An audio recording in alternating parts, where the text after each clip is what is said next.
Your name is Micah? Yes. Nice to meet you, Micah. Nice to meet you. How old are you? I'm 13. 13. And you can begin as soon as you're ready.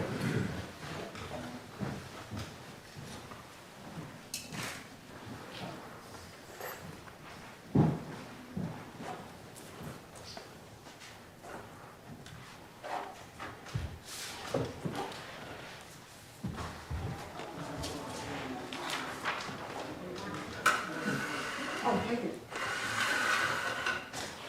Let me get this all.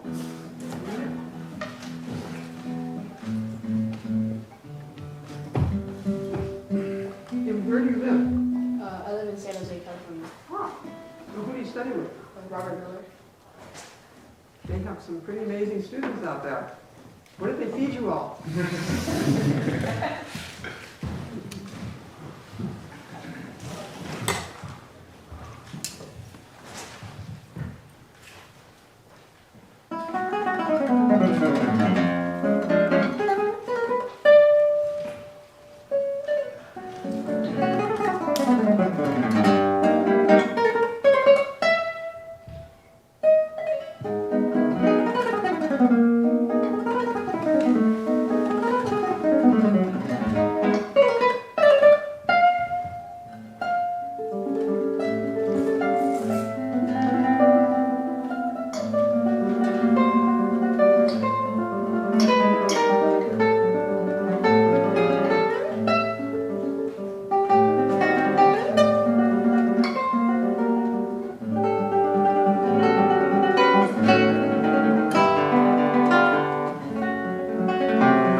Bravo.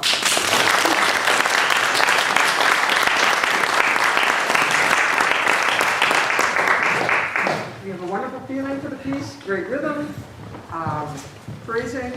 There's just two things. The scales are almost there.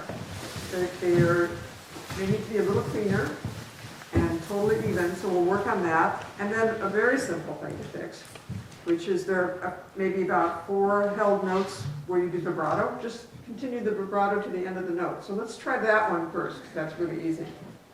Let's try, your first long held note must be this one, or this one. Let's see. Yeah. So there are many different ways to do vibrato, but one really effective way is to, when you have the time and you have the opportunity on a single string.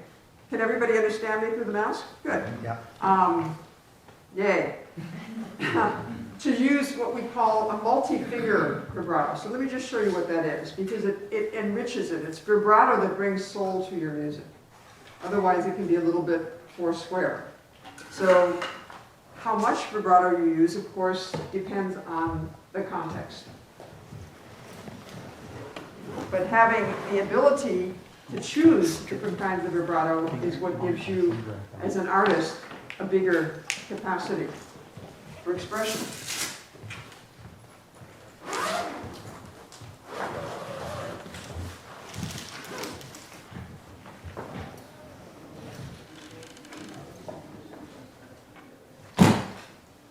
if someone has a foot stool I can borrow, that would be super, otherwise I do have one in my case.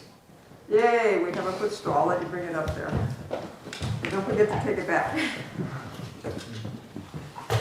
Thank you.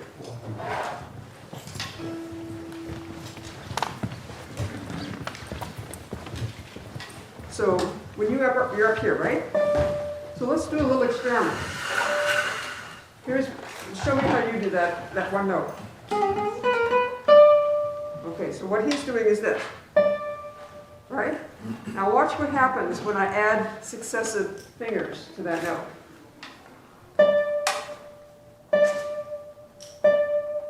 It gets more and more intense because I'm able to create more pull and release of the string, which is what causes vibrato. It's the matter of lengthening and shortening the note in quick succession. So you have to remember one thing. When you do a multi-finger vibrato, don't think about the frets and placing the fingers this way, because nothing will happen. Watch, if I do that, can't get anything. But if I do this, let me try another note, because that one's a little bit dead in this room. Here we go. That's nice. Now, if I did that with one finger, not much happens, right? It's okay. Kind of boring. That's getting better. Even better. Woo! Now we have some soul here. So, now you have to be careful, because if your vibrato is too slow, then you'll be like a wah-wah pedal. It'll sound like this. Right? You don't want to do that in this context. There might be some contemporary piece where that's ideal, but not this one. Like the Tan Dun, for example, that'd be great. But, so, to remember where to put your fingers, you have to choose whether it will be 2, 3, or 4, and sometimes that depends on what finger you're. If you're landing on a 3, you don't have a choice of 4. So if you have no choice to make it a 4, but it has to be a 3, that's still pretty good. That's even better. Again, that's interesting. Ooh, he's got a big smile on his face. Yeah, you like that, right? It's kind of powerful. So let's figure out how to do that. But the thing to remember is that the fingers are all touching each other. They're not spread by the frets. They're touching. So just remember, the fingers like each other, they're all together. So now let's try it in the context. You could just take it from da-da-dum, ba-da-dum, bum, and see what happens.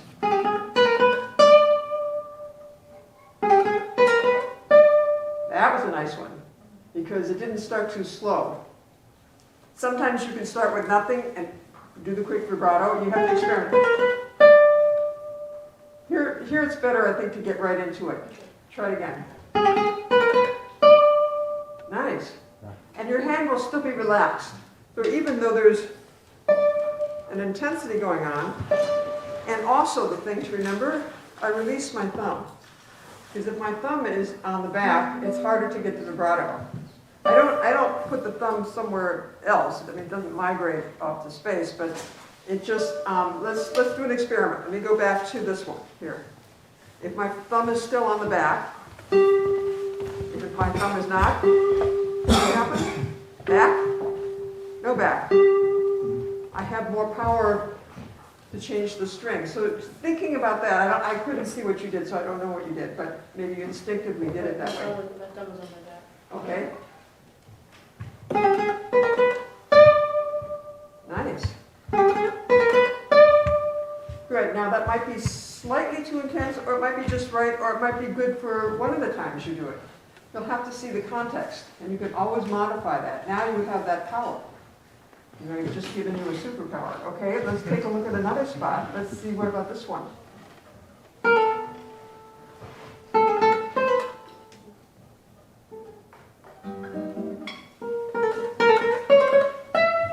Nice.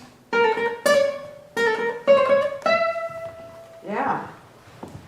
So the other thing to remember is vibrato to the end of the note. You don't want to do a little wiggle and just sit there looking around. You want to really let that flourish to the end of the note.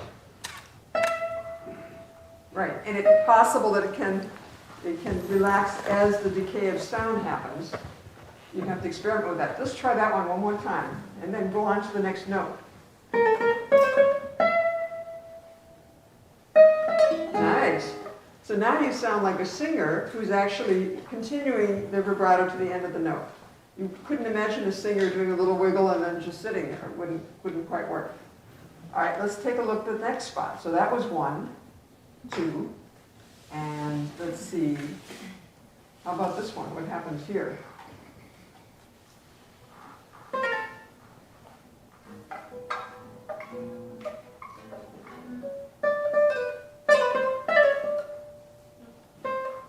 I can bring this forward if you want.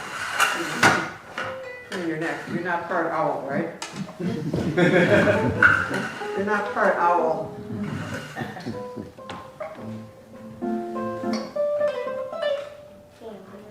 And so it's right here. So you start on C sharp.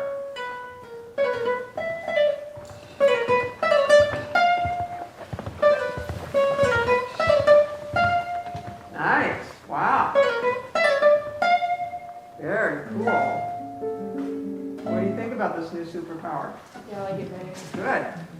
Okay, now let's see what else we have. Nothing here. Let's check out this guy.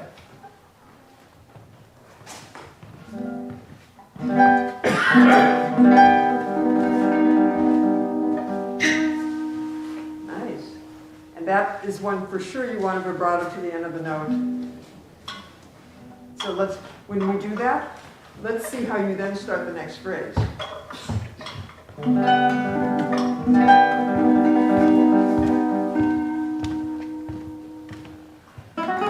Good. And just a little advice visually, and it does actually have something to do with the oral context is what we're hearing. When you stop the strings like this, to me it's like Bambi meets Godzilla. It's a little abrupt looking. So what you can do is just use the side of your hand, one side or the other. So let's see, in this case, you are here, and are you on 3rd string or you're on the 4th string? 4th. And what finger are you using? You're doing. Do you have to stop anything? Let's see if we don't do this. Yeah, it has Let's see what happens. Just humor me for a moment, because you're going to be taking all these fingers off. Yes, there are a couple open strings. So let's find out first what happens if you don't do the Bambi Godzilla thing. Probably doesn't even know what that is. Right. Okay, so let's see who's vibrating there. So for example, if I end a piece, I would just use my thumb like this. It's a lot better than doing that. This really looks a little crude. This is nice. You might be able to just get away with this. Or, let's see, just play the very end, and let's see who's ringing before you play that.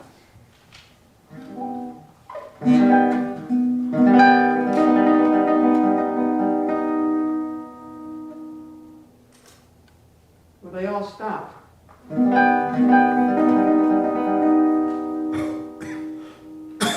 Okay, so let's go to the next thing and see what happens when you move your hand. Maybe everything stops naturally.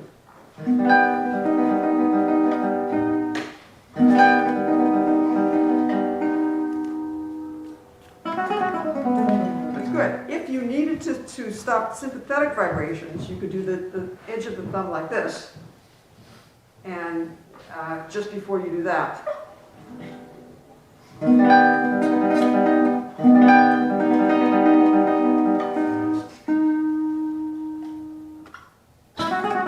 That's fine too. Yeah, much better.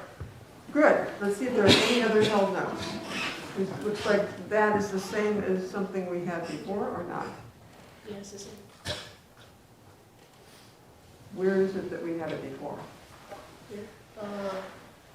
Here. There you go. Okay. And that's it. Okay, so now you figured all that out. Now let's just take a quick peek at the first run. Try it slowly for a moment. Good.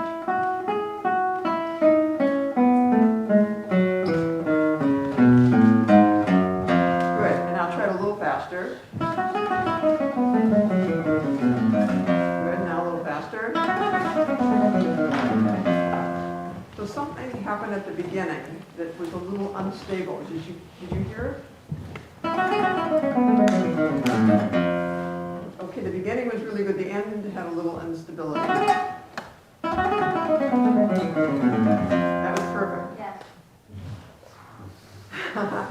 That was perfect. So now you'll be telling me when I have to stop, right? Not even halfway through, yes, I will. Okay. So that's good. Are you practicing with a metronome? Do you practice scales every day? How do you do your scales? Practice really slow, and I practice sections of it. And you practice what? Sections of it. Sections of it, okay. That's interesting. Show me what you did if I weren't here. What? If I weren't here, pretend I'm not here, how would you practice that?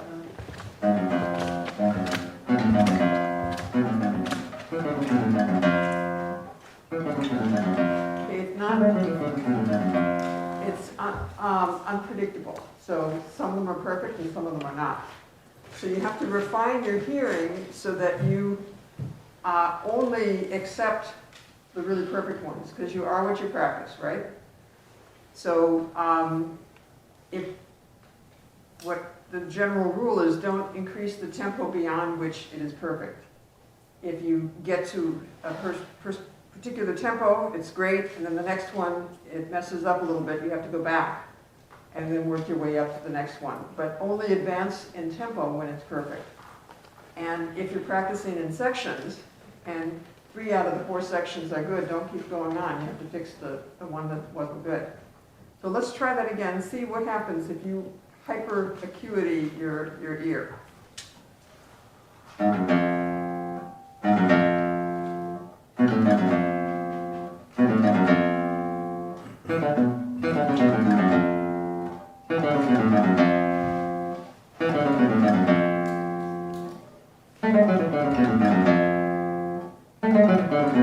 That one messed up. So if you can do 5 times in a row of each section perfectly, then you're good to go on to the next section. If 4 out of the 5 are good, that's not good enough. You have to really practice it for that kind of accuracy. And are you doing the same I and M? You're starting on with the same, okay, so you've got that all figured out when you start the section. Good for you. Do you want to try the 5 and see what happens? You want to try the 5 times perfectly and see what happens?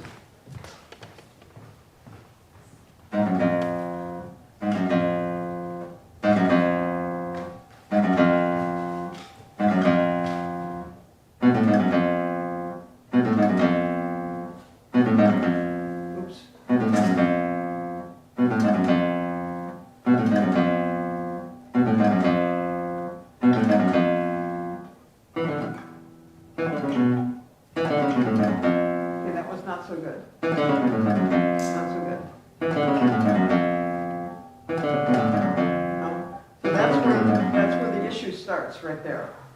One little very simple way to warm up is to practice this. So I change which finger I start with so that I practice nothing with the left hand, just a simple way of changing strings that will exercise whether I change with I or I change with M and give me a good workout. So it just, I should probably tune it.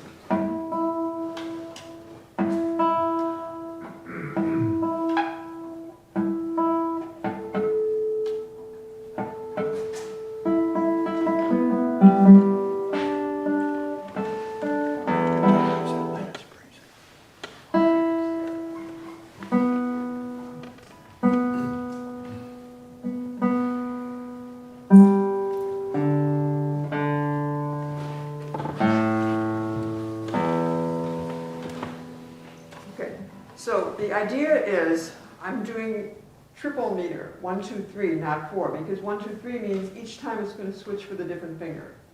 So that would mean I'm going.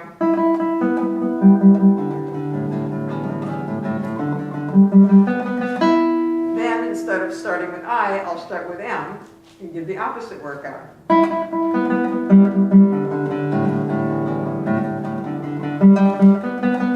I would do it with I and A. Right.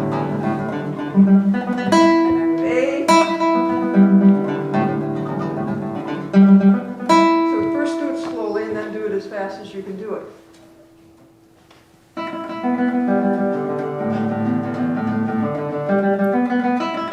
Good.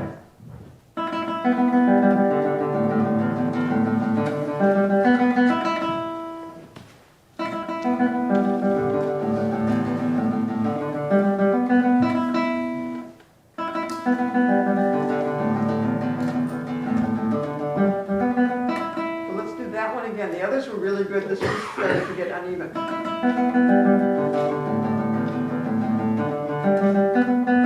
So that one you'll need to start slower, to do it slower because it's not even.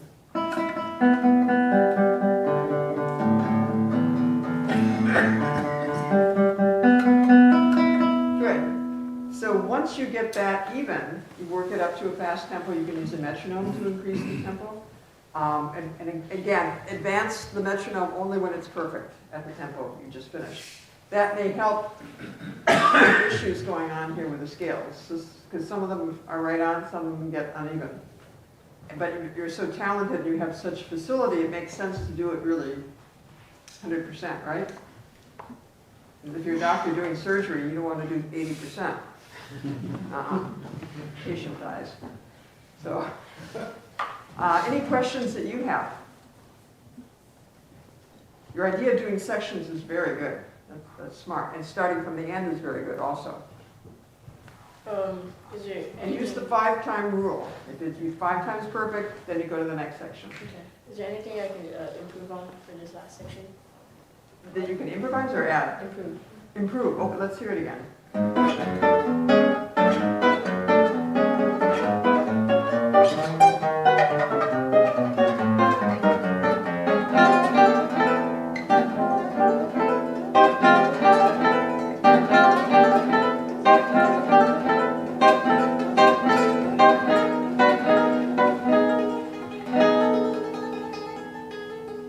Good. Can you do that again? So you have it memorized, so you don't need to look at that, right? Yeah. Yeah, so do it one more time from memory, and let's just work on the first part before the trills start. So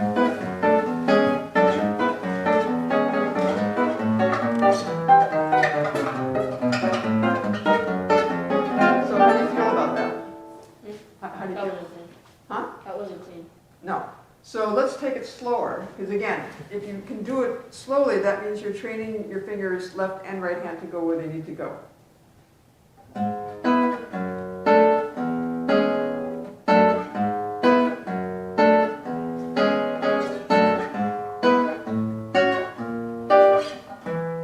So let's work on that shift right there, because that's a challenging one. So you'd be working on the spot, which is right, what is it, from, yeah, right there. So let's take the 2 notes before that and where they're going. So just take it from there. No, not that, the next. From there. Okay, so we're going to practice. Take the smallest unit of practice. Don't burden yourself with other notes that you don't need to work on. We want to work on the problem, which is that big shift. Okay, so one of the things you can do is cite where you're going. So if you're traveling to Chicago, you probably want to look at a map and know where you're going and which highway you're taking. Same thing here.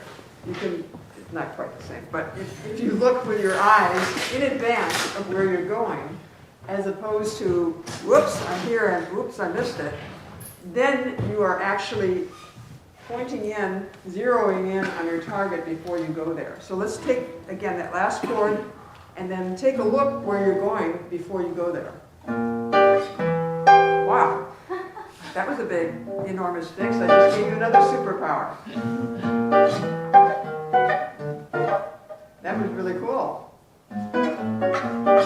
Okay, so now we're getting ahead of ourselves. Let's practice 5-time rule, just the spot. Look first. Right. That's 1, 2, 3, 4,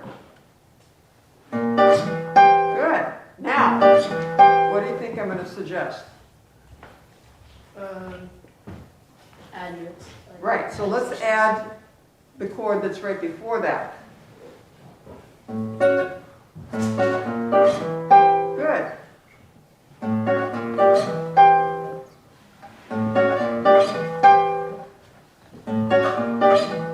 Good.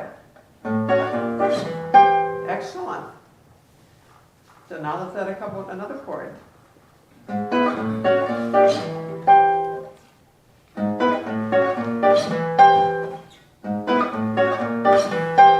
that was a good one.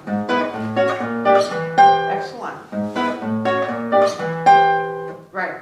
So the reason it's important to keep adding chords is that you have to be able to do this new trick in the context and feel comfortable with it, so that you are thinking about it ahead of time while you're doing this other part and knowing that you're going to be doing that. So you're training yourself to look and sight and land.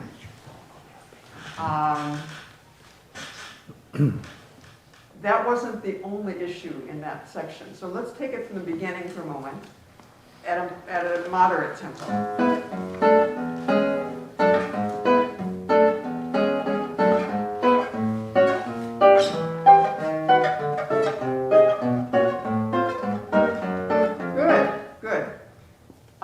I'd be interested if you can shape the bass. Let's see if we can try that. Good.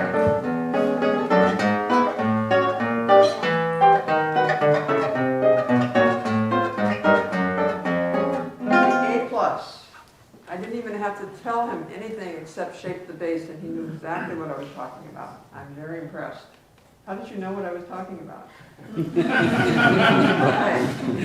Okay. Magic. Excellent. Now we can take a peek at the trills. And of course, there are different ways to do that, but if you're doing a left-hand trill, you just have to get it going between.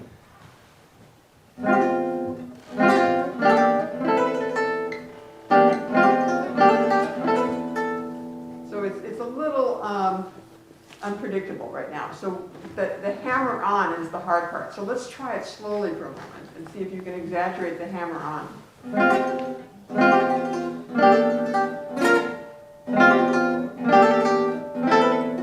I would try the trills even slower to practice. Good, there you go.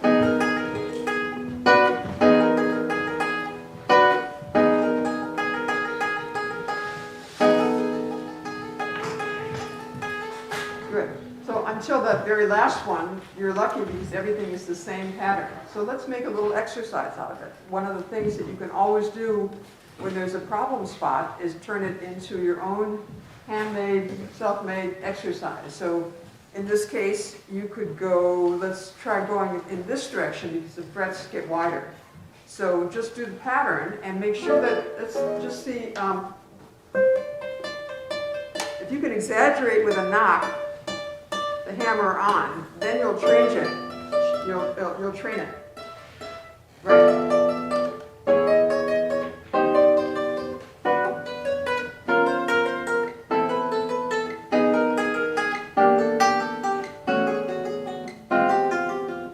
Good. And let me just see what that feels like for a second. Yeah, just make sure your hand feels relaxed. It looks a little tense. Because if your hand is relaxed, see, I don't have any tension to do that. Yeah. It's a little too fast already, or you're losing the knot. How about that tempo?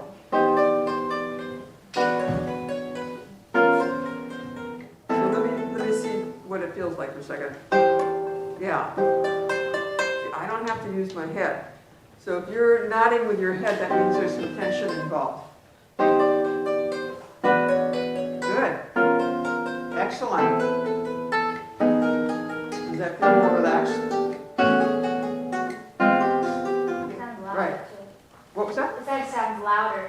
sounds louder, yes, and it will sound louder also because we're hearing all the notes as opposed to every other note. So it's the hammer that we want to bring out. There you go. Oops, not so good. We're losing it. We've lost it. You got it only in the first couple. And remember, now we have 2 minutes. Okay. So when you are doing this, if your hand is tense, you will lose the hammer knot. I just call that a knot. It won't happen in tempo. It'll only happen when you're practicing it slowly, and that's the way you train it. But relaxed hands, relaxed neck, everybody relax. Right. Good. Relax your neck. Good.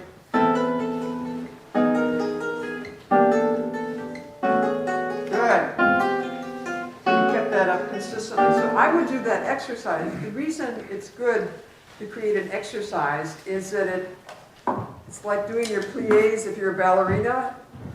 You're not just going to be practicing your technique in the nutcracker, you've got to practice it before you start. So it's removing it from the context of the piece so you don't drive yourself crazy, and developing the technique you need so that when you then plug it into the piece, it's there. Any questions?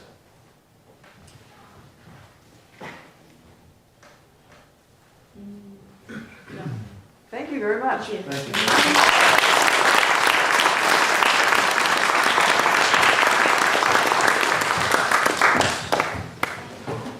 You want to look at the... Yeah.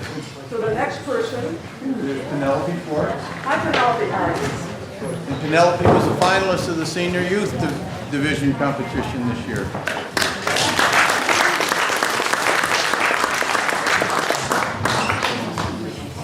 Oh, this is Sure, yeah, still. sure. We'll pass it over to the right place.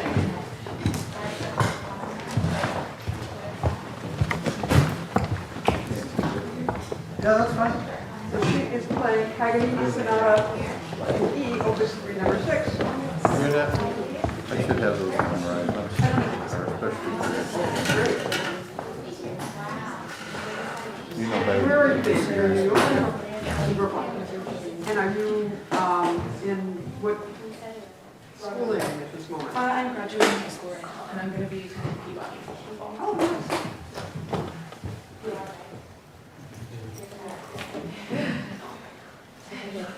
You said you would go? Yes.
things that we are very lucky to have as guitarists is joy of being able to play an instrument that has so many colors and so many opportunities for contrast. You're really not using any of them. So, imagination, creativity, having something to say, a conversation. So if I always spoke to you like this and said, wow, the weather is so nice today, I'm so glad you made it today, and I was always speaking in one tempo and one volume and everything, one volume and one color, as opposed to, I have a secret to tell you. It just isn't very interesting. So you have the capacity to make this interesting with colors and phrasing and ways of integrating that together so that the colors complement the composer and work with the composer. For example, you have a repeat of the first section and then the next section. And to me, they were about the same. Maybe you played this one a little bit louder. Okay, that's nice, but you can do more than that. So let's take a look at the beginning and see what you want to say.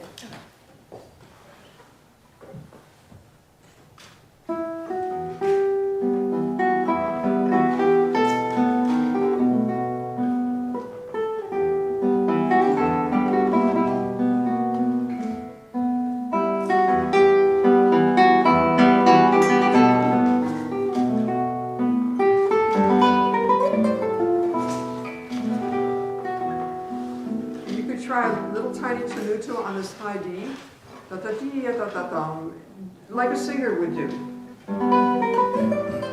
Ah, that's nice. Now you give me a little goosebump. Otherwise, it's like, okay, what's next? Yeah. Right? Now, how are you going to make this variation, this repeat different? So I put a little line, a little tiny tenuto line above the D. I guess I could try the second one a little more, with a little more intensity. Okay, so if you do that, just make sure that your first one is soft like that, as opposed to mezzo, whatever, or have no idea what it is. Right?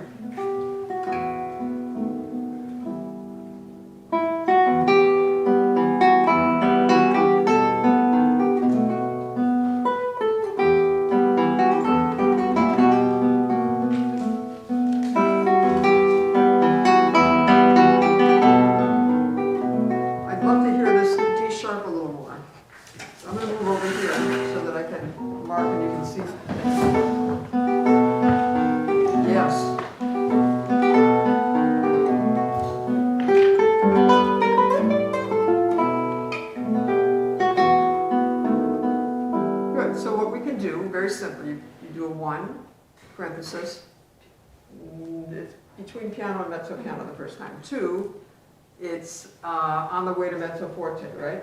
So let's, these are approximations as best we can do. So I'll just do this and I'll do this and you'll know what to do. And then this I would do both times, but you could do more on the second time. Now let's see what happens in the second part.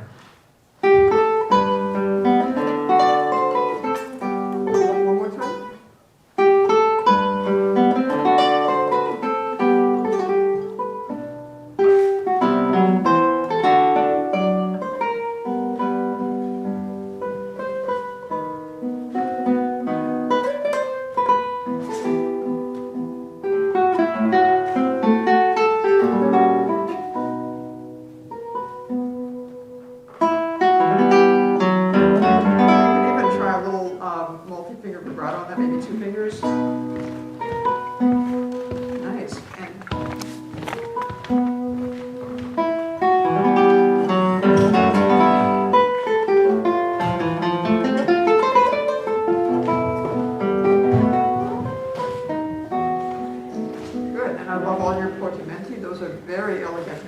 Make sure you continue to do that. And you could try a little tenuto on this one and keeping it one the second time.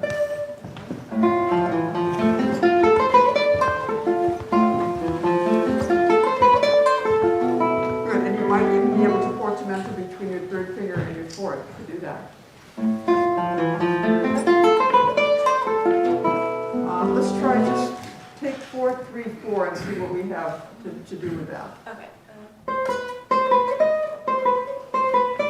So can you portamento your third finger to this fourth high D? There you go. So practice that a little bit. Nice. Good. now try from the F sharp.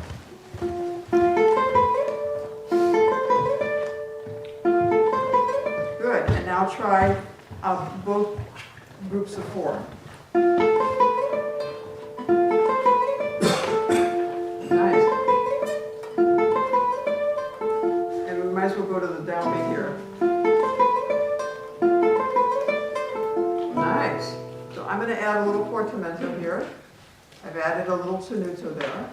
It'll make it just more expressive, because you're a very expressive player now that I've unleashed it, and you've unleashed it. So might as well operate to the fullest. Good. Now what could we do the second time? And actually, do you have any ideas on that? Because I feel like I like to start this one bright, but there are also parts where I feel are more mellow. So Okay, so let's really bring the role of contrast into this. Do the first time for me one more time so I get the context. Good.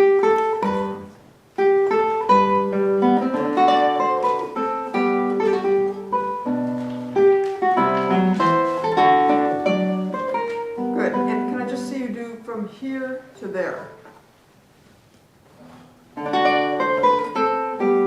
So I'm just wondering if we can make it a little more elegant. The shift.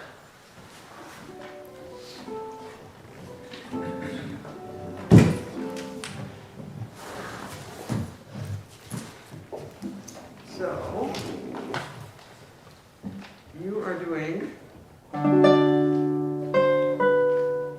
to there, right? Let me mess around with that first. Sorry. So what I can do is just drag the bar a little bit. So instead of, we see what I'm hearing right now is this. Sorry, you're not hearing that, I promise.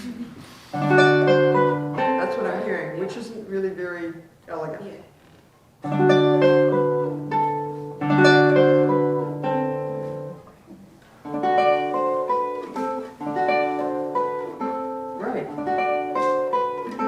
Right, it's just a tiny little wisp of sound that connects the notes so that we continue to sound like a singer as opposed to oops.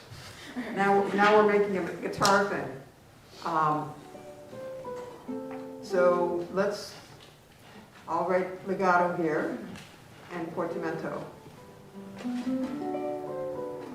Nice. So now try it from the beginning and see if you can integrate that. Beautiful. Wow. Good. And just make sure you phrase between the end of this and here. So dum ba dee da dum ba dum ba bum bum bum bum. It's not dum dee dum da dum ba da dum. It's bum dee dum ba bum. It's another gesture. Nice. Beautiful.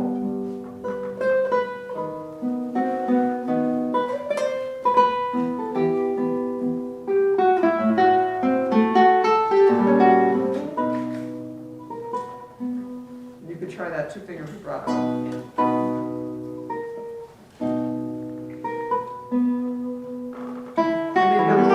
So we don't do the wah-wah. There you go.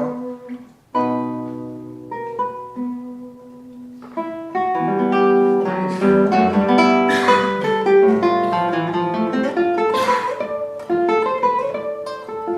Yay. Come here, making Paganini very happy. So now, what are we going to do the second time? Let me think about that for a second.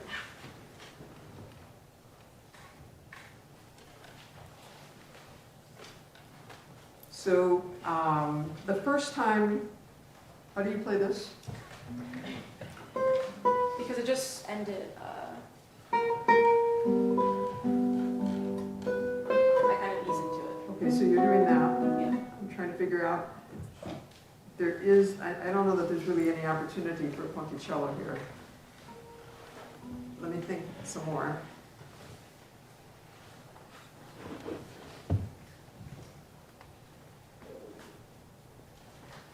Well, we could try a brighter sound than you did the first time for this phrase and that phrase, and then a super duper tasto. What is the secret to making a super duper tasto?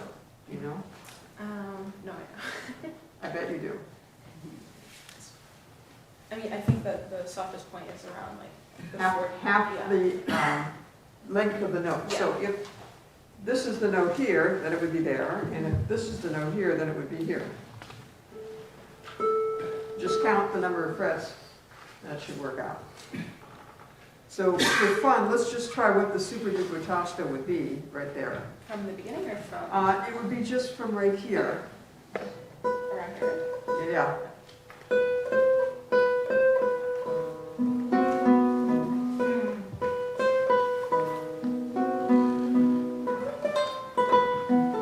Good. All right, now let's see what happens if we try, it's not a super punticello, but just a noticeably brighter here.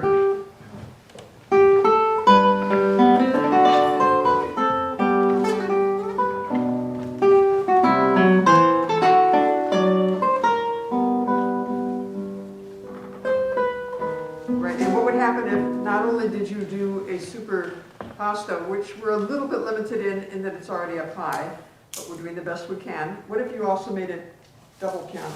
Okay.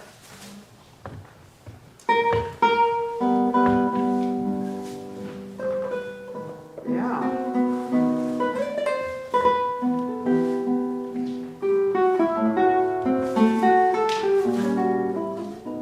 Nice. Good. So then our battle plan would be you do what you normally do the Just first exactly. time, and then the second time, it's bright. And then here, the second time, double piano tosto. And then as you got out of it. And then what would you do here? Let's see. The first time around, I think I do that brighter. So Okay. first time around, so it's not. So the first time, show me what you do there the first time.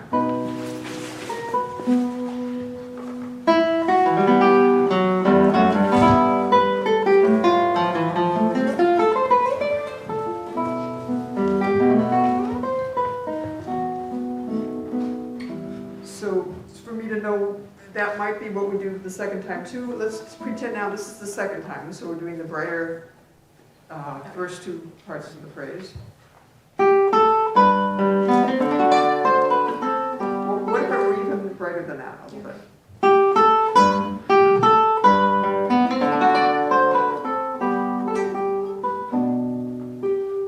And if we stayed bright and we saved our super duper piano double kicker there. So let's go back. This is the second time now.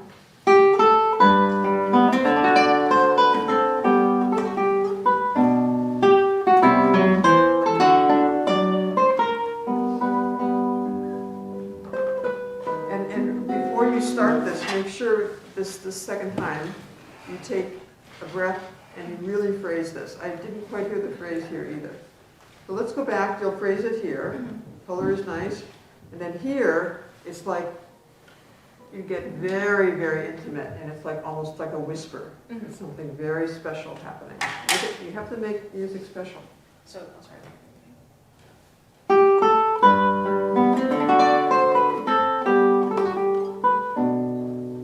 Good.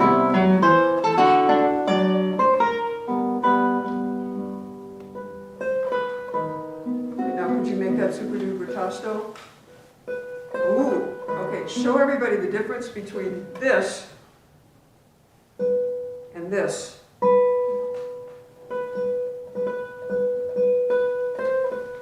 There's a difference, yeah. Let's go back to the beginning so we get that.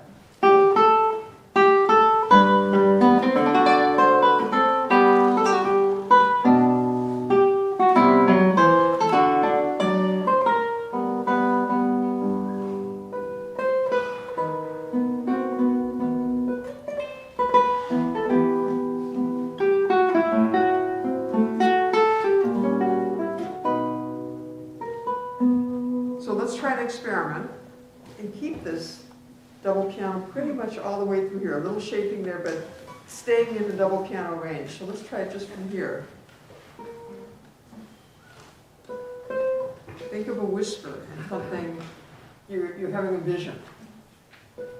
Nice, I like that vision.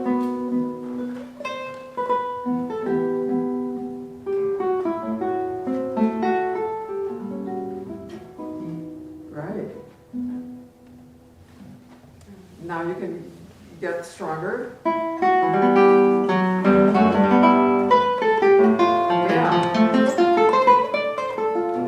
Right, so this will sound more intense Right. because we come from a whisper. So I really like this idea of keeping this all the way here the second time, keep double piano. And then here, both, so one is as you normally do, and two is even more. Right. And then, of course, you'll add that portamento. That's great. So now let's see what we do with the rest of it. This is already getting interesting, isn't it? Yeah. It'll be more fun for you to play.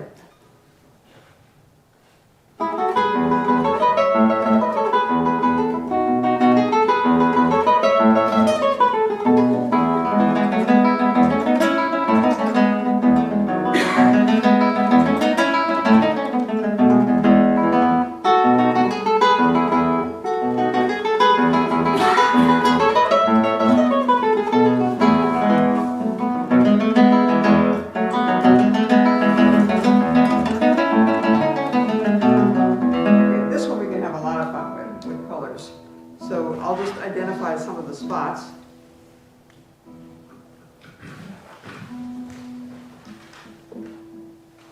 So by writing the phrasing in, that makes sure that I work with the composer.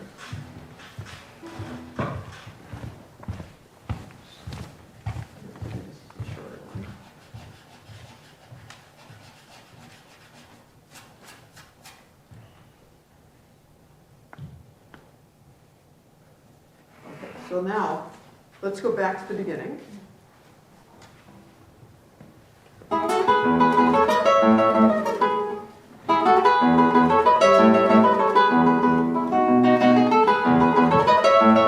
Good. I just want to make sure we have that clear. Good. Good, and now just try once from the beginning there. Good. Good, and then it's the little bit going back up that gets a little not so clean sometimes. So see if you can, again, if you just try it once slowly, that Okay, first yeah. phrase.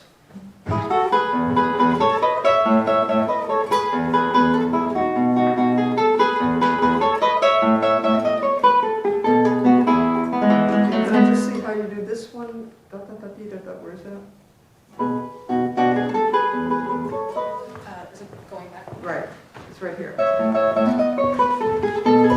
Good, just put that a few times. Good. Good. Excellent. Now just try at that tempo from here to there.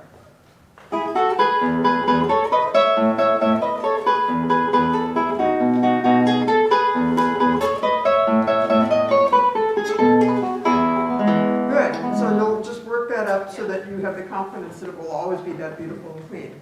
Okay, then what happens here?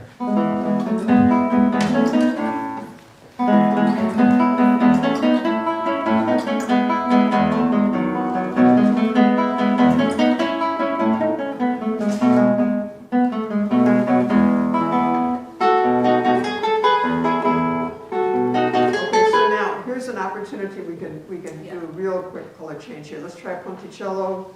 We can tell me, does this happen twice? This one happens again at the end, if you go back to it. The whole thing Yeah, from from here here. to okay. Yeah. So now we're going to have a 1 and a 2. Okay. So I'll do this, and I'll do because you don't want to necessarily do the same thing each time. That's Right. too predictable. Okay, and so then we have this.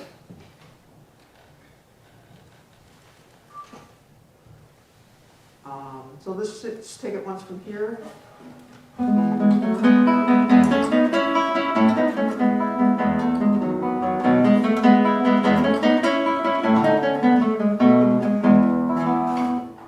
So that's the first phrase there, and now let's arbitrarily we can always change it. Let's do this one at Ponticello and that at Tosto.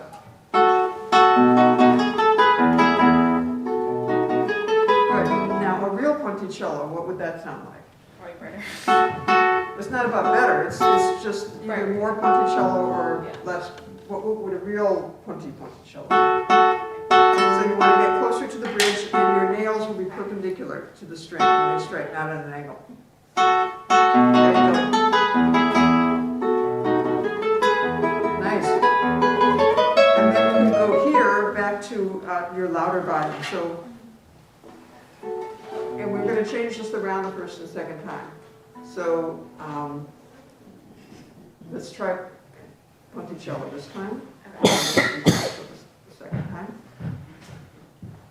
So take it once from here. So the first time around, this part will be Pastor. Or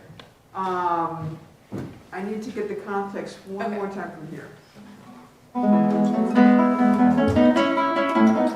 So for example, the second time that could be all punticello. That should be very nice. So let's.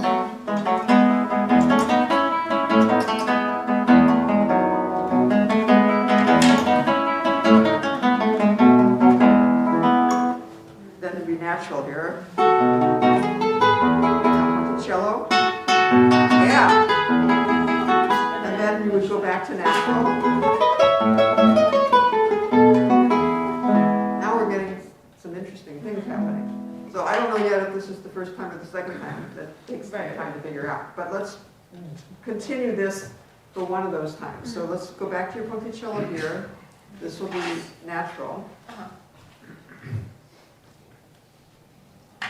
Okay. I guess that's, we're still in the first, well, we don't know what we are. So I'll put this as a 1 Okay. for the moment.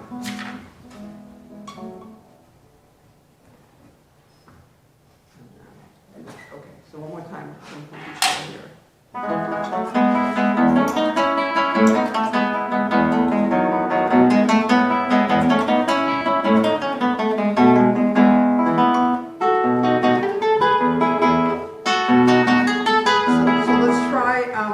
Let's try the first, which is natural, as louder. Okay. And let's try a piano punticello, because that's a really beautiful thing that people forget about. Forget to do is what I mean. They won't forget about it once they hear it, but they often forget that they can do it. Should I go back from farther? I would go from there. A really warm sound there. But a little louder. A little louder.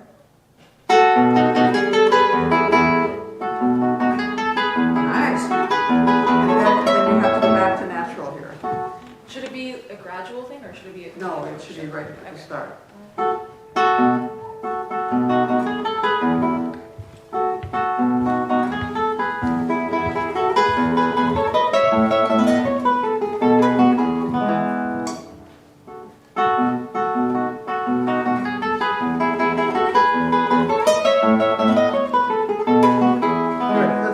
Transition really clear. Just try from here.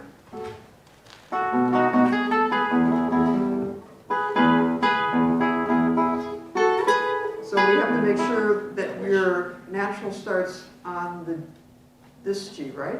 Because the phrase ends here, if I'm not mistaken. Okay.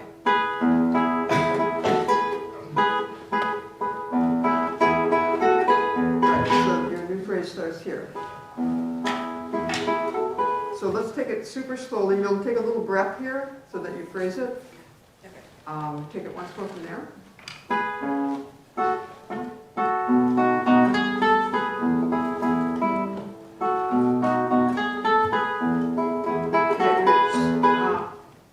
I could be misleading you, but do that one more time.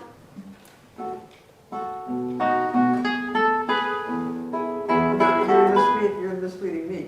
So you have to continue the punticello here, and then your natural starts on the last two eighth notes. Okay.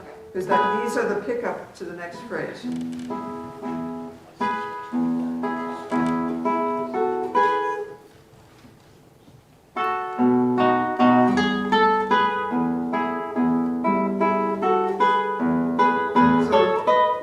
Let's just go up to here to Okay. work on this, because it's not quite Yeah. comfortable yet.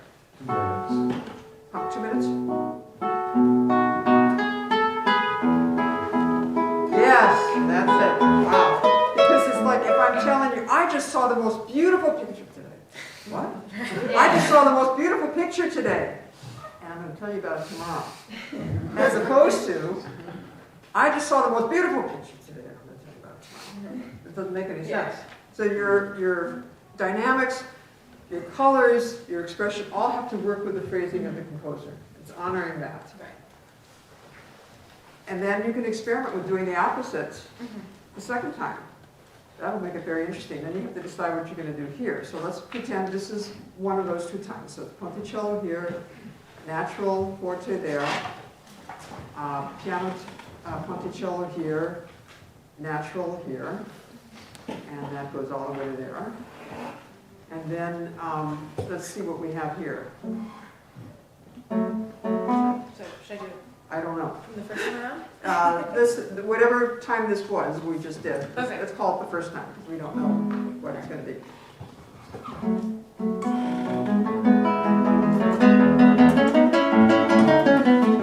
Okay, this could be an interesting little interlude of ponticello here. So if you take it from here, let's say this is the first time, you're doing this all natural, and then just do this little bit here, ponticello, double piano. That could be lovely. Up until here? Yeah, and then, well, you always want to phrase with the composer, yeah. Okay, so. And this is pretty simple, it gave me the hint right there, yeah.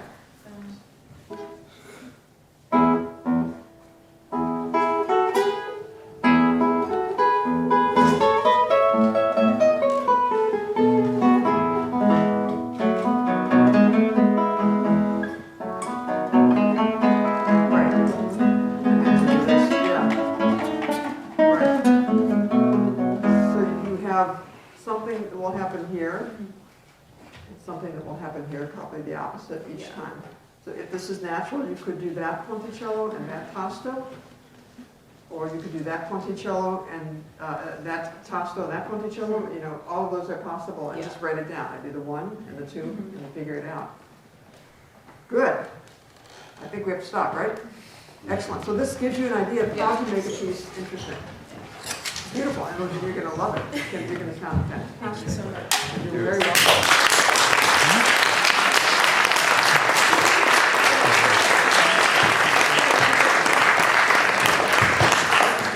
We'll see you in a minute. Marissa? I know. How long have you been going with this?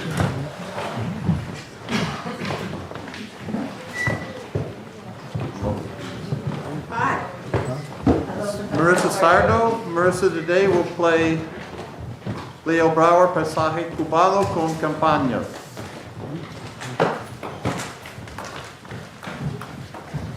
And Melissa, might you remind me, who do you study with? So I just finished a postgraduate degree with Elliott Fisk at New England Conservatory. And I did my master's in Indiana University with Ernesto Vicetti and Sergio Assad. And I did my undergrad at Northwestern and Wallace. Sergio was at Indiana? Yep. Oh, is Yeah. he still there? No, they were doing this like a, so when Ernesto Vicetti retired, they were doing the guest artist program. So Okay. they brought in guest artists to teach for, a few months. I see. And he was one of them, so I had a chance to Oh, study nice. with him for a few months. Great. So for me to turn this, what do I push? Yes, so yeah, Do that? you can do that, yeah. And where are you from, Rachel? I'm from Chicago, but my family's from Italy. So Oh, nice. I'm a dual citizen, yeah. Where in Italy? From a small town near Gubbio and Assisi and Perugia, so in the Umbria region, it's called Guardotalino. Sounds beautiful, I'm sure. It's a beautiful area, right in the only region that's not touched by water in Italy. So Fascinating. very mountainous. They say the Tuscan hills are rolling, but the Umbrian hills are more rolling. So Fascinating. Are they known for a particular food? wine and olive oil. Yes. I'm going. Okay, here we are. The Pasaje Cubano con campanas. Campanas.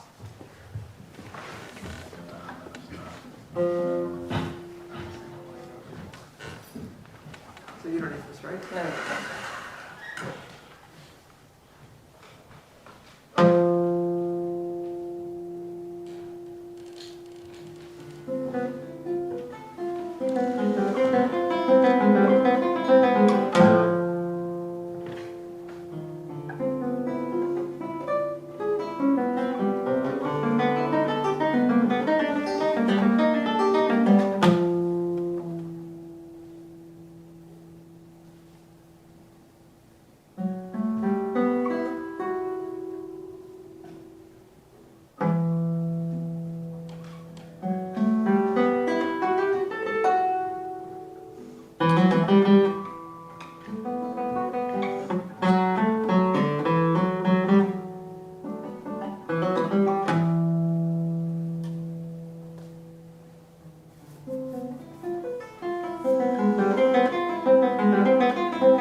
the first part, because once you're into the harmonics, it's not a lot we can do there. So let's take it from the beginning. Did you work on this with Brower too? No.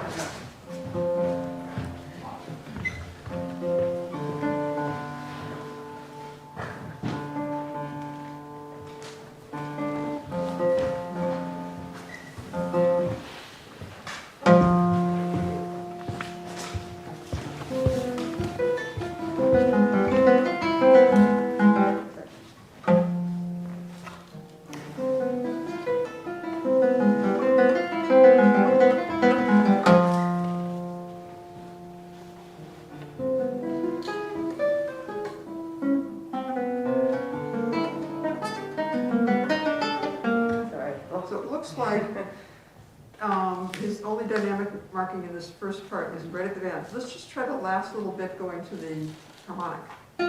And how could you crescendo this even more? When I get to the thumb, I think that's an opportunity to really crescendo. Right, so try it slowly so I can watch that. Okay, so, and you're slurring the A to the, or you're not, no, you're just, okay, you're just. South thumb, yeah. So just try it one more time. Now try it slowly and see how loud you can get the last three notes. Good, that was nice. And I don't think there'd be any harm in taking that little time there. We can experiment with that. Try that one more time, a few more times. Nice. Okay, now, back from your double piano, we can skip the opening harmonic.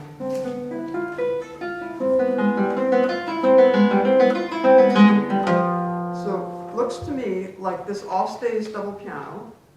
So it's really only the last three notes that we have the crescendo. So let's not start all the way back. Let's just take it from here, from your double piano, and go from here to there.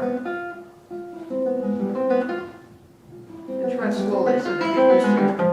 Yeah, do it slowly so that you get used to playing really loud and with it super crescendo the last three notes. And I wouldn't start the crescendo too soon. I would save it to where he marked it.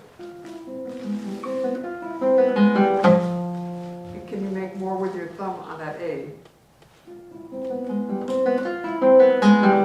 Good. So now let's just practice A, G harmonic. Good. Do that a few times. Good. And now let's do it from the B, A, G harmonic. Good. And now let's do it from the F double piano. Yeah, this is going to be double piano. Yeah, you're already starting your crescendo here. I know it sort of looks that way, but save it mostly for the last three notes. Yeah, now you can add a tiny bit to the C. Good. And now as loud as you can do the very end. That was it. Dare we try that? You can do it at that tempo from the beginning. So all pianissimo until then. Yeah.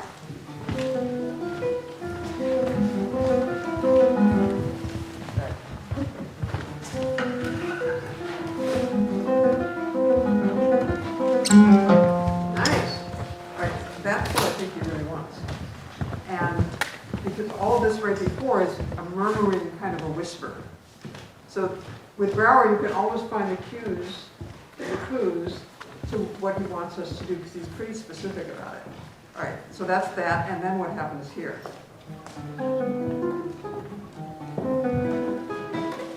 So it's hard to know what he wants there, because he left the forte, and he didn't write anything else.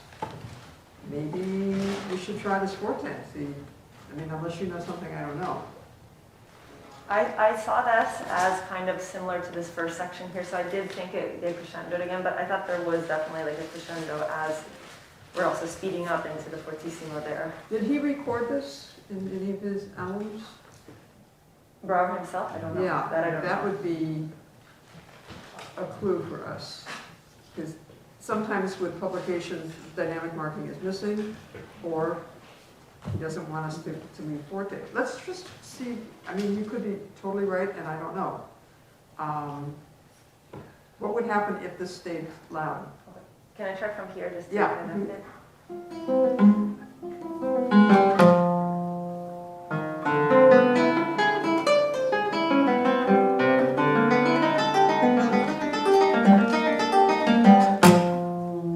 See, he doesn't have any crescendo written, so my instinct is that this is going to be a contrast to this murmuring whisper. Let's try that from the beginning and see what that all sounds like.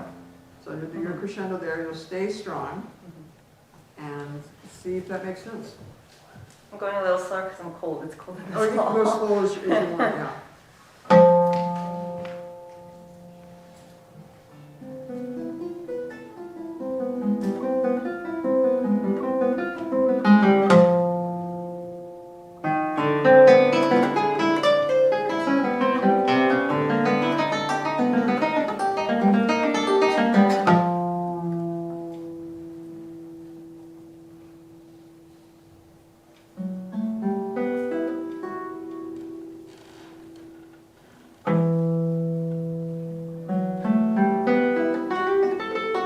So he didn't write any forte there. So I think you're making a few assumptions based on previous things. I like this idea. So all you have to do is go to YouTube, search Leo Brower with this title. Of course, you'll get other people playing it, but see if you can find him doing it. And see what he does here. I like this idea. And then this should not be loud. This is still all double piano. Then he makes a point of telling you what to do next, which is mezzo piano here, and forte. It's really clear. So let's try what he wrote. I saw these harmonics as, it's clear that these are the bells, the campanas that we Right. have here, and I saw them as kind of similar to these bells that we have at the beginning. That's why I know, but he didn't yeah. write that. So Yeah. let's see what happens if we follow to the letter Sure. what is on the page. You know, again, there could always be a misprint, but he's pretty specific. Also, this edition, you could check his most recent edition if anything has changed. That would be super interesting, because this looks old, is it?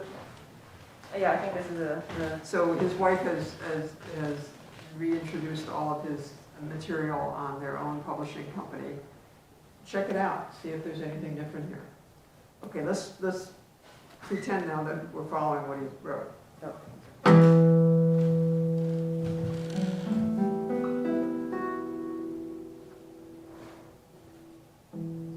Nice, I think that's magical. Now, okay.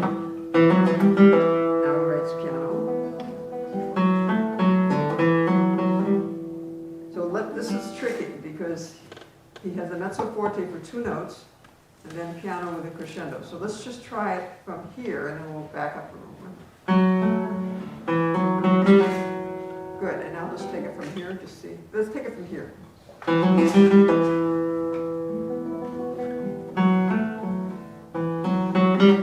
can you do a subito contrast so that we hear this is something different and that is something different?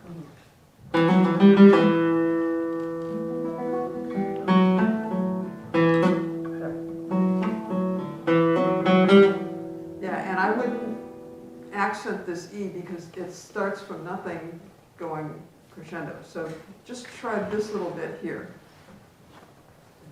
From the piano. Just try from the piano. That's it. Yeah. Okay, now let's go back here.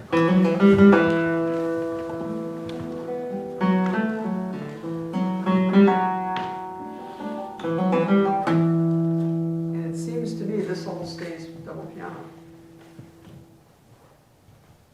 And it doesn't look like anything changes until you've got the marcato, you've got sforzando here. So that's the first time something else happens. And we might figure out how to get there. But just try this last bit and staying double piano. How much does Brower imply harmonics? Because I really do believe that this should be like this, right? Or is he really saying that should not be forte at all? Sounds like, to me, that's what he's saying. Okay. There's no implied harmonic there? I mean, no implied dynamic? Doesn't seem to me, because he's so specific. Okay. Again, I would check the latest edition. Mhm. Let's try it the way that we see it here and see what that sounds like. I'll start from back here. Yeah. Nice. Yeah, it's like this little finishing little whisper. Okay, now let's see how that feels in the context going from here.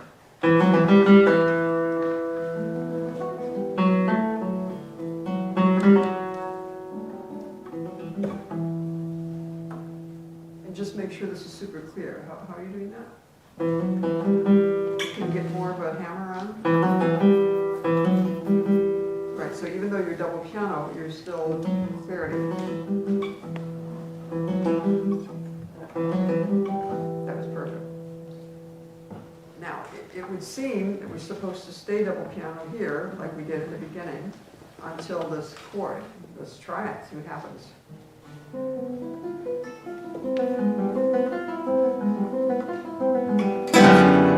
Good. And it may make sense to do this last little bit as a crescendo the way this was. It would seem to me that that would be implied. Okay.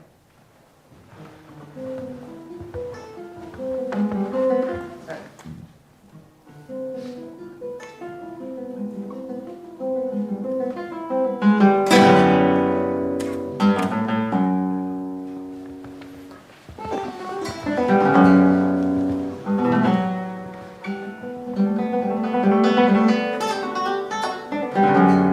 Good, so the only thing we have to figure out is how to make this crescendo really noticeable. Take it slowly, so I guess it starts here, right? If you could take it slowly from maybe here. And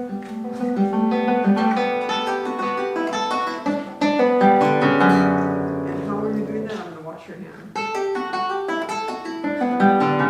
Good. And then when you get to this last note, have you ever tried using your thumb there? Nope, but yeah, I will.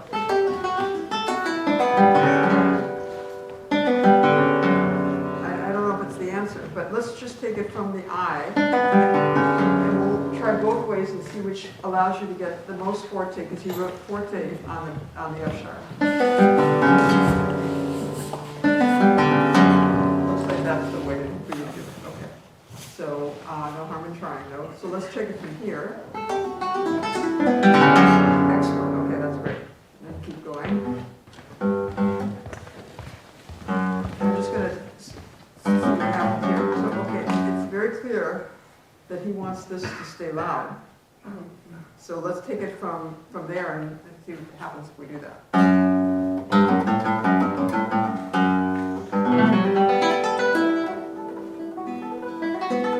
So if you can do that one more time.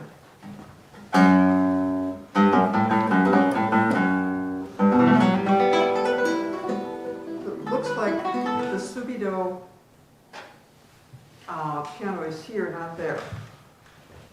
I'm hearing it start early, unless I'm imagining it, but try it super slowly so that you hear it.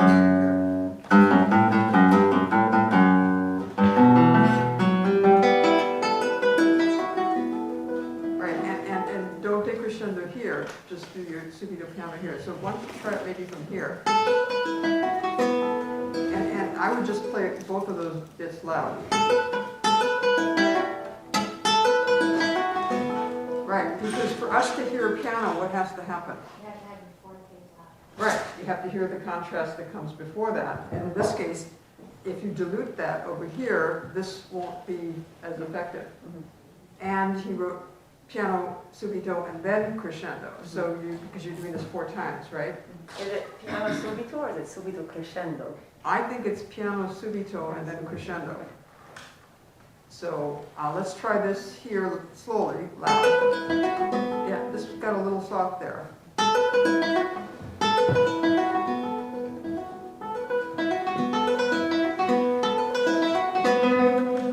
And the more you can keep this really loud, the more effective that will sound. Try one more time here.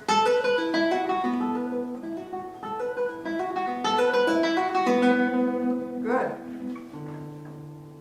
And you did that 4 times? Oh, I wasn't counting that time, to be Oh, completely okay, honest. okay. Yeah, do it 4 times and then we'll know what happens when we get there. I would start subito piano here.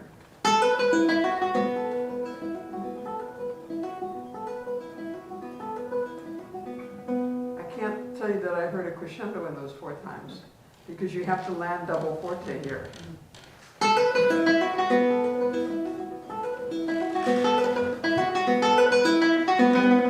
Okay, can you accent, so what he wrote is double forte on the B, and then diminuendo. So let's try that. Let's just take it right from here. So diminuendo, I would go from double forte as a diminuendo as opposed to double forte and then nothing. Should I still go slow or should I take it up? Yeah, take it slowly. Good.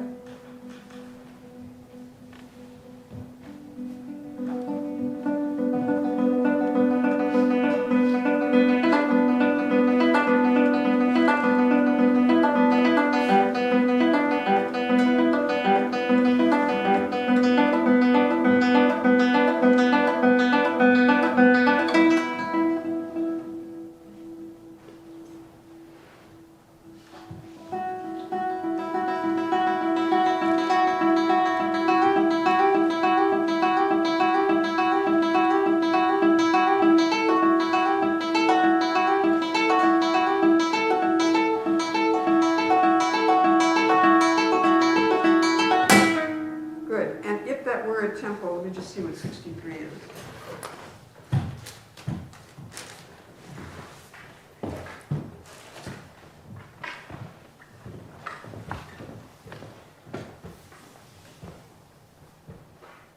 Getting there.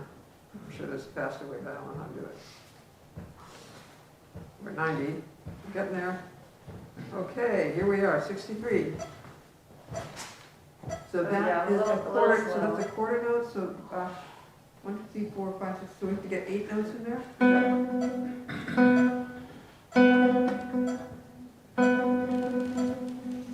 Right.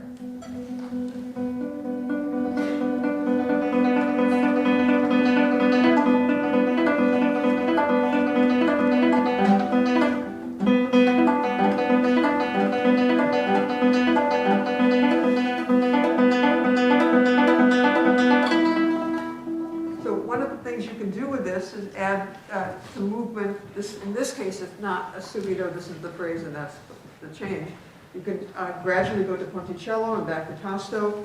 So I would go to the ponticello when you're when it feels right in the context. So let's take it from maybe. So here you are. I'm trying to do that, but I guess it's not coming out. I didn't hear Do it. more. Okay. Yeah. Okay. From where? And try that tempo. I might just take it from here.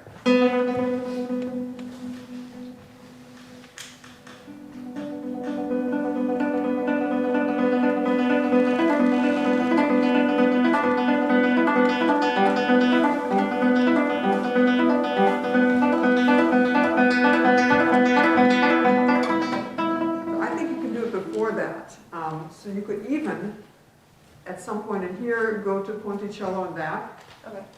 These are the instructions he's not giving us, but it's fine in this case to add that kind of color and contrast, and he would love it, I'm sure. So maybe take it from here.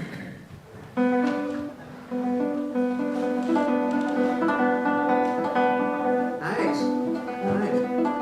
The problem is, because it's a really tricky section, especially when we get here with all these slurs, like that are uneven here too. So if I focus too much on the right hand, then my left hand becomes inaccurate too, especially with the first finger slur that happens here. But I think you can do it, didn't you just now do it right only in here? Or did you? Yeah, I think I was trying to connect it a little bit, so I was kind of starting to move here actually, but I guess earlier. Yeah, okay. I guess earlier is probably easier. Okay, I missed it. So, and try to get from here and see what you think.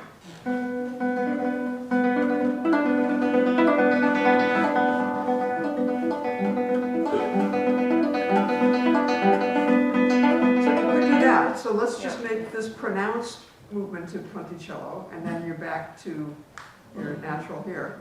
And how bright can you get the sound? How perpendicular to the string without any flesh can you make that now?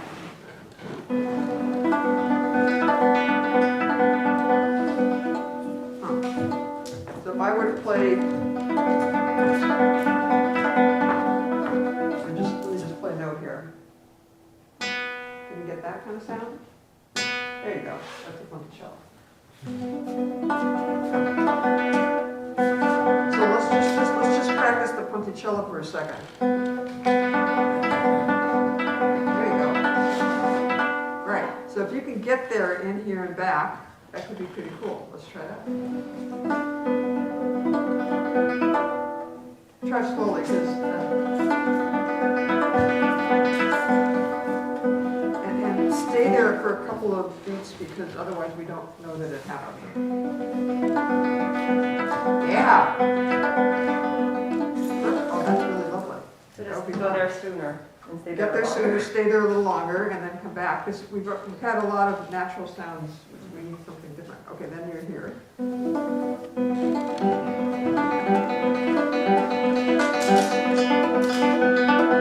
you do it again, right? Right. Nice.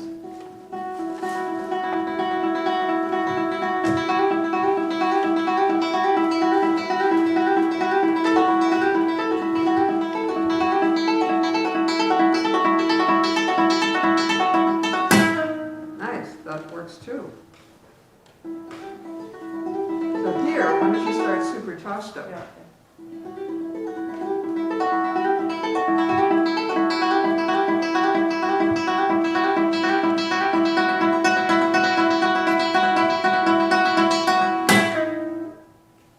Interesting, he doesn't write any crescendo here. Again, I would check the new edition just in case.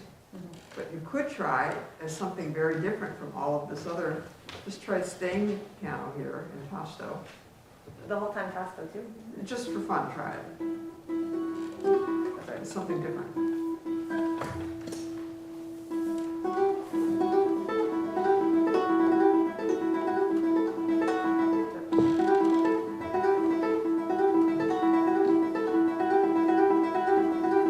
More, isn't it? I like your way better. Okay, so you'll do your thing there. And then our last lick is here, right?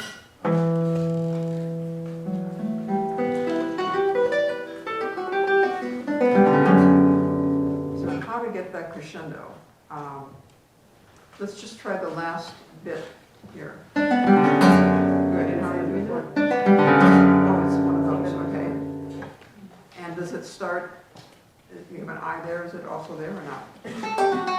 Okay, so good. Put it. Wait, wait, wait, sorry.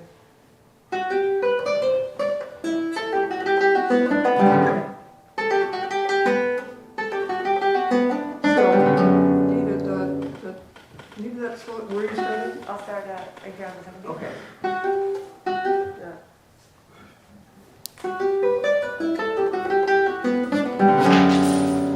One more time.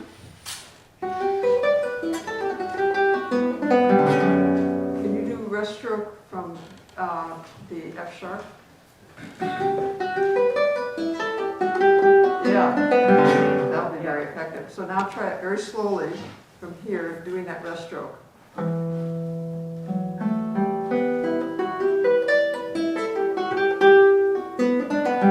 that's like there.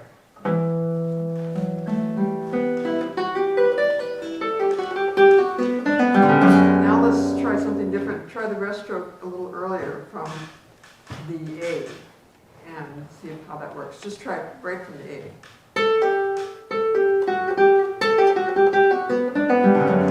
One more time.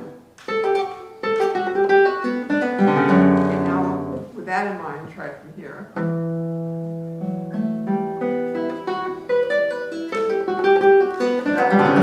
That will get you your crescendo. Because rest stroke is super important in being able to create dynamic ranges. Good. Any questions? Yes. So it's pretty, this is Cuban landscape with bells, and it's pretty obvious where some of the bells are. But when it's not bells, what is it? What about the landscape? Like here at the beginning, I don't really know what I'm playing here at the beginning. It just sounds like a fast lick, but there has to be some kind of story to it, right? So what is it at the beginning? See if he has written any program notes about that, or someone who has worked with him and studied the music with him has written program notes about it. I don't know the answer to that, because I've never worked on this with him, nor have I played the piece. What I hear here is this murmuring, whispering quality. Is that the wind? Maybe the wind blowing through That's the what I was trees? thinking, but yeah, But see if he's talked about it. yeah.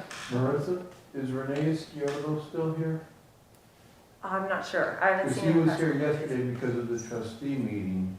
He might be able, if he's Yeah, he around. might very well be able to answer all of those questions. Or I can find you, we exchange emails or something so you can ask with him because he may know. Right, I because I think- know people have written about it. It's always important to find the story of a piece. I don't like to play a Yeah. piece without Right. knowing what I'm doing. So because this is still fairly new for me, Right. I don't know what I'm doing. No, that's good that you're asking Yeah. those questions. Okay. We'll make sure before we depart, Sure, thank you. Yeah. we do that. Actually, I'll reach out to Renee for you. Okay, that's great. Let me know what you find out. Thank you so I- I much. would be We'll let you both interested to know. hear. Yeah, do let me know. Both of Please. us, yeah. Thank you. Thank you. Thank you.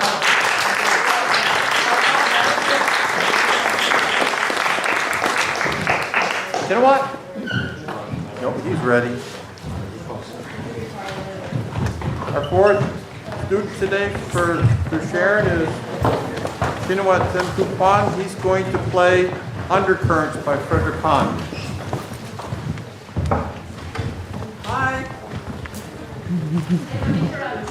We'll see you later. Oh,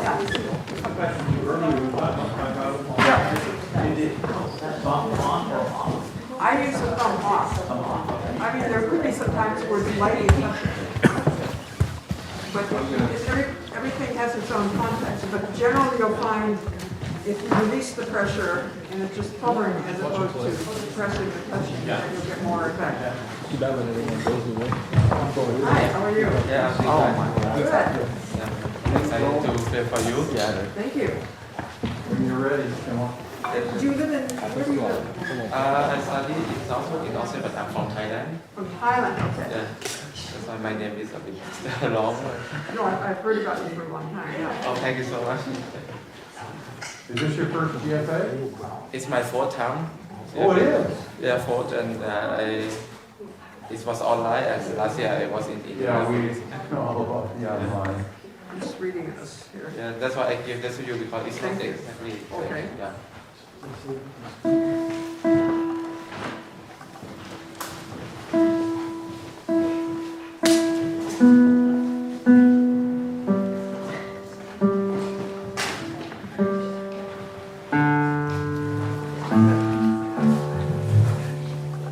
Yeah, this is my version. It's a bit messy, so I give Okay. you a clean. Okay, thank you.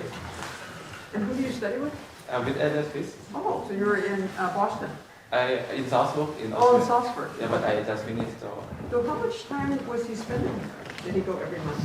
Yes, he used to go every month and give like 2 weeks lesson. Wow, Yeah, so he take a flight every month and yeah. that's a lot of work. But he do have some assistant also, teaching assistant there. Yeah, So I have a lesson with Elliot like every month 2 times uh-huh. and another 2 lessons with an assistant. And he's finishing here now.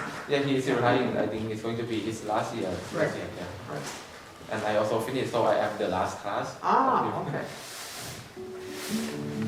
So there is that. Yes.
chance while you're here to play this for Fred Hand? Is he here at the conference? Yeah, I saw him. I have a chance to meet him and spoke with him, but he told me that my performance was a bit too early for him to listen. I was in the competition at night, so I don't have a chance to play for him, but I will send my recording to him. Oh, okay, good. I noticed that he has written this as tied here, so you probably don't want to do staccato. Oh, thank you. So we'll see you, you're running. Yeah, I'll see you at Antigone's concert.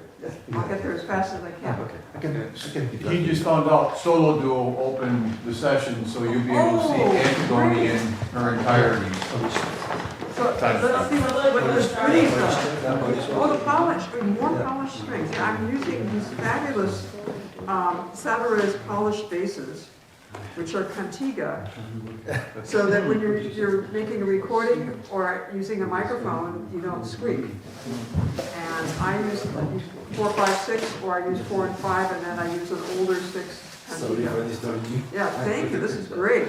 No rub when you're traveling?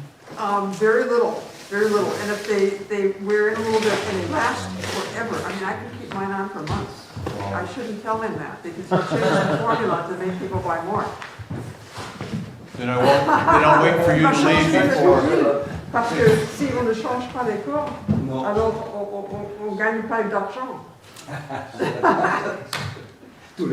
It's too late for me anyway. I'll wait for him to leave until I tell you how David Russell taught people at a master class to at least ameliorate. No, I do that all. I teach that where you flatten the finger and you Yeah, go he on the turns side. his Yeah, I do finger that to the anyway side. because if you don't do that, even with polished strings, you'll squeak.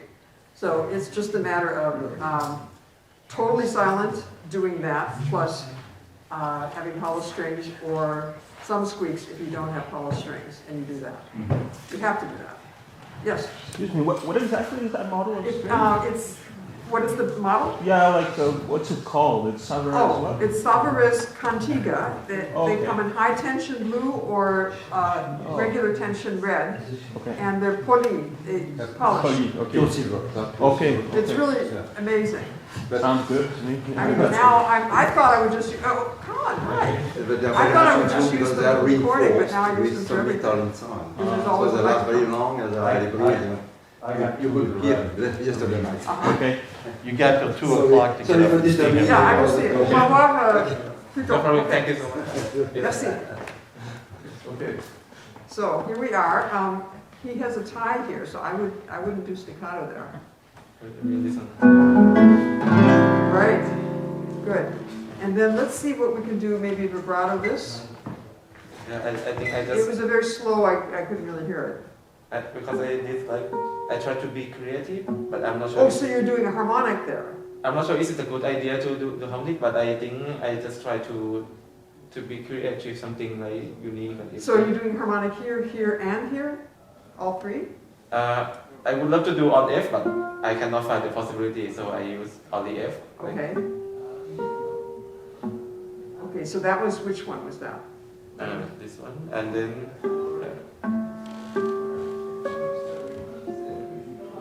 Okay, that's good. I didn't hear that much vibrato before. Now I'm hearing it. So you'll do a harmonic here and you'll do vibrato.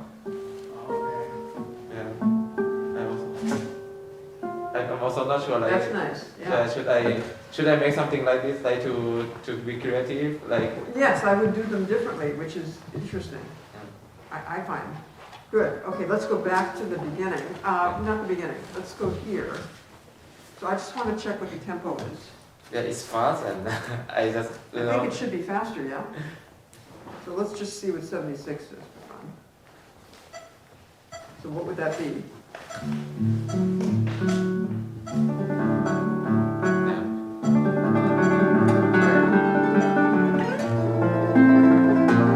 You need that because he wrote shimmering. So the shimmering gives the effect of only when it's fast. Otherwise, we're hearing the individual notes and it doesn't have that feeling. So if you can do it fast, that's, I think, more in the line. So try from here.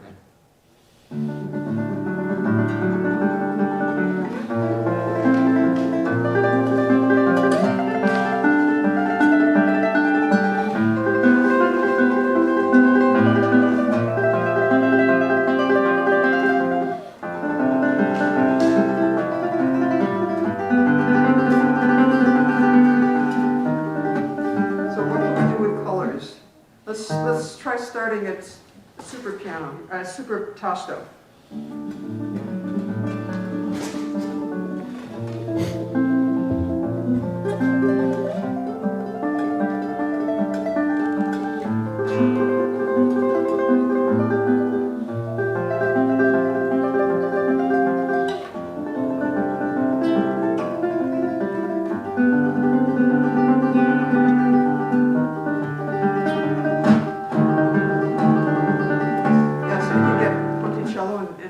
Crescendo, perhaps, maybe?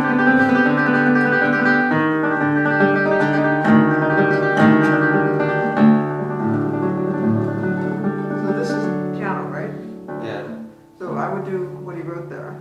So you have decrescendo here. So we're in there, our ponticello, mezzo forte, crescendo. Let's try it from here.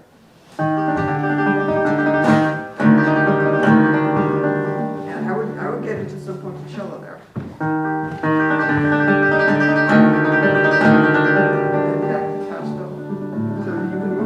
Towards tasto here.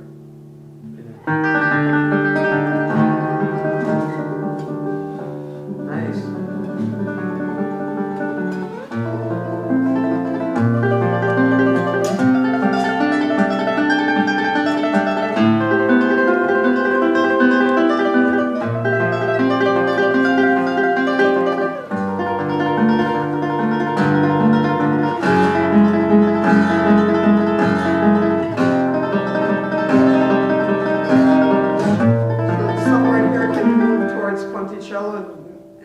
little biting sound.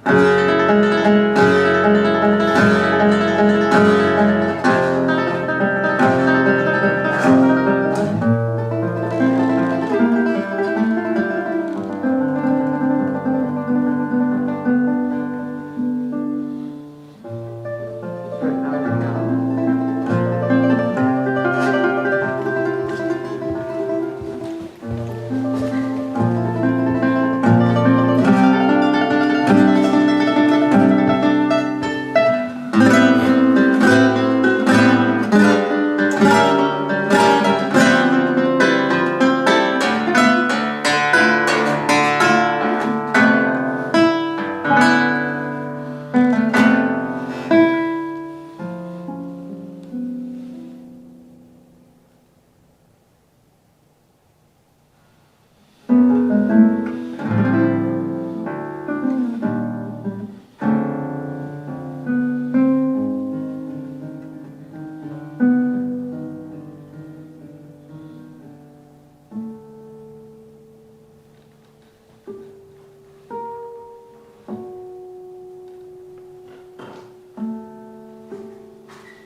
Good. You could try, I don't know if you have time, but I think you do.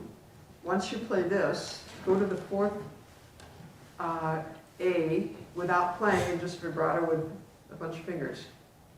So strike the harmonic, quickly go to 4, and then of course you have to give yourself time to get here, but maybe you could do that with your right hand finger.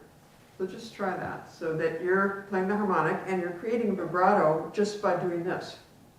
So for example, so if you play this, I can still get some effect of vibrato. Maybe not so much. I don't know. Yeah, I think Let me see.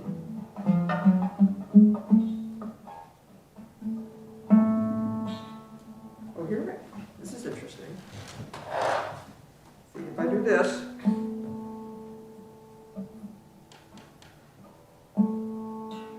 no.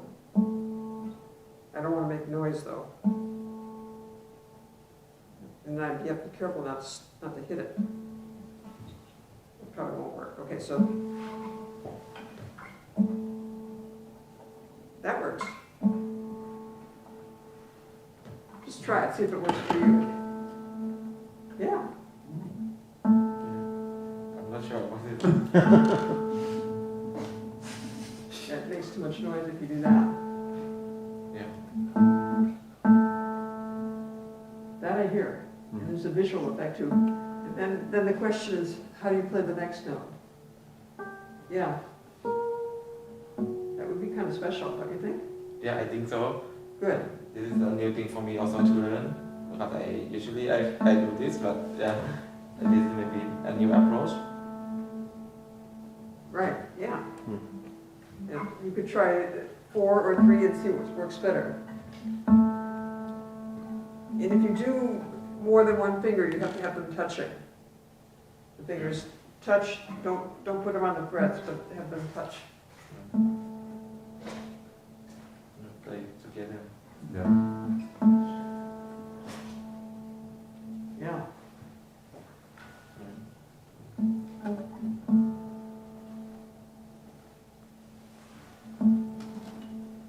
And make sure they're touching. There you go. Yeah. Yeah, I got it. Then sometimes it is all automatically. And you could, and then here, maybe a little more retard, since he wrote that.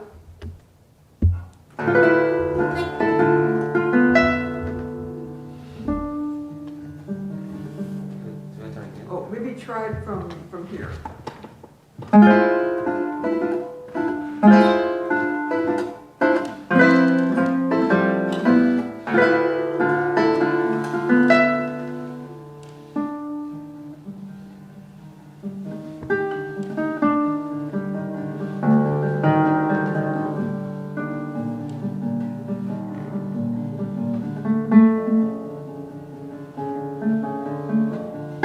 So what would happen if you did Ponticello from here to there.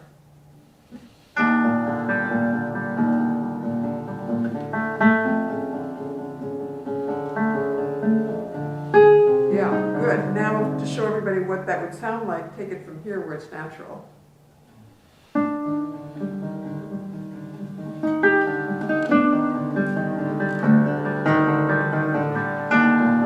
Nice. And be careful not to go, don't go to Ponticello here, just save it for right there, subito. One more time.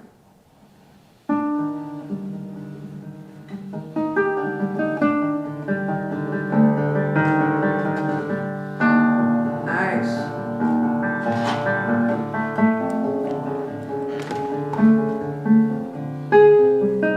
And what would happen if you stayed Ponticello all the way to the end here? Just change there. Nice.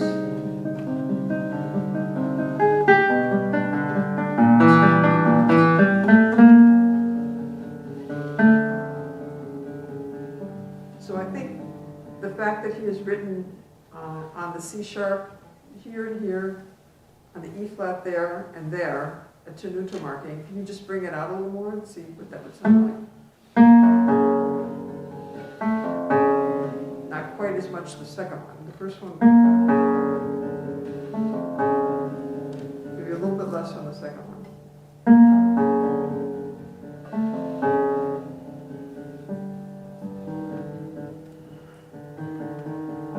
And don't forget the E flats too also.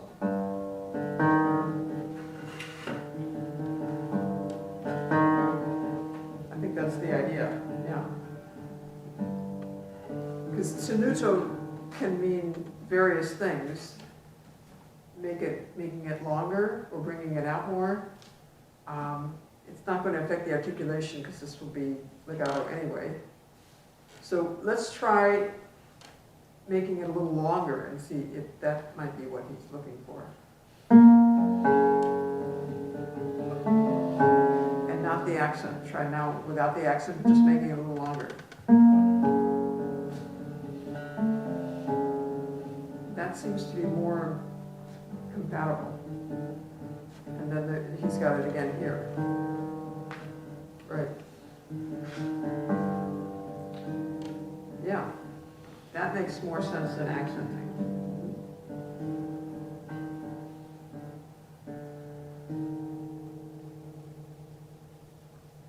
And you could vibrato that. What would it sound like if you did? A faster vibrato? And then you could slow it down. Yeah, so start fast and slow down.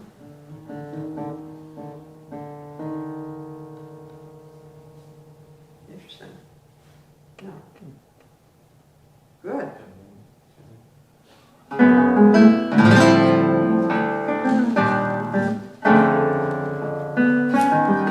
Is that, yeah.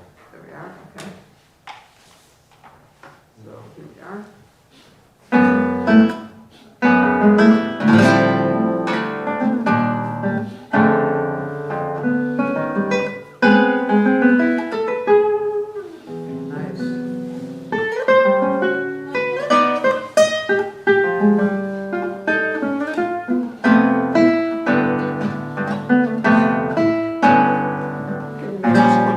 From here to here, just for fun.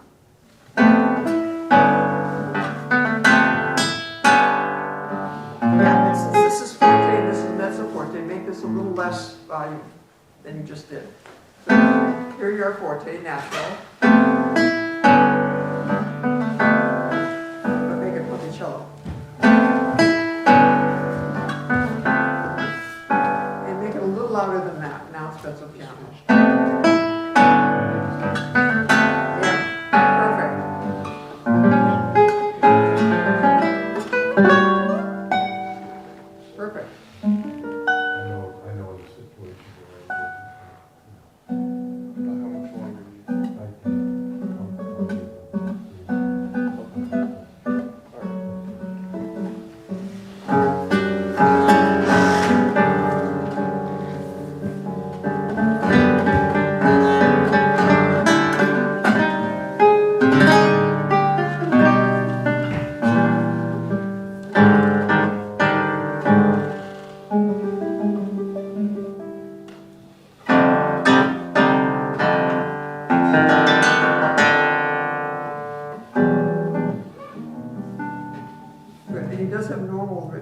so the ponticello should be, seems just here, right?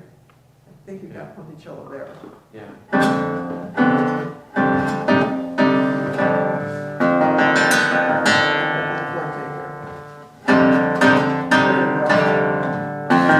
Right, and this is the Stevie Wonder, Isn't She Lovely number right up here.